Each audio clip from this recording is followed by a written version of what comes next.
بسم اللہ الرحمن الرحیم۔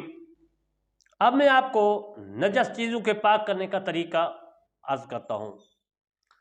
طریقہ عرض کرنے سے پہلے میں آپ کی خدمت میں عرض کرتا ہوں کہ میرے چینل کرمانی ٹی وی 3 اور کرمانی ٹی وی کو سبسکرائب، لائک، کمنٹ کریں، اور کرمانی ٹی وی میں میری تفسیر کرمانی جو لکھ رہا ہوں وہ ہے، اور 3 میں میرے دوستوں نماز کے مسائل، نجس وغیرہ، یہ پانی کے مسائل تمام ہیں۔ اب میں آپ کو اس کے متعلق مسائل عرض کرتا ہوں۔ جو چیزیں ایسی ہیں کہ وہ خود بخود نجس ہیں، جن کو پاک، ناپاکی اور نجاست کہتے ہیں، جیسے شراب یا ایسی چیزیں جب تک اپنی اصلی کو چھوڑ کر کچھ اور نہ ہو جائے پاک نہیں ہو سکتی۔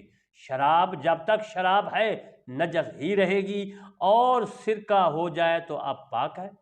جس برتن میں شراب تھی اور سرکہ ہو گئی، وہ برتن بھی اندر سے اتنا پاک ہو گیا جہاں تک کہ اس وقت سرکہ ہے۔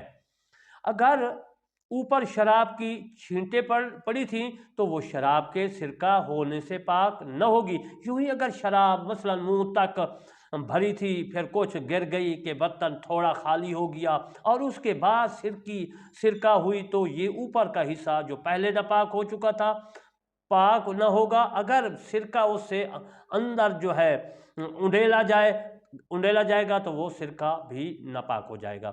ہاں اگر بلی وغیرہ سے جو ہے اگر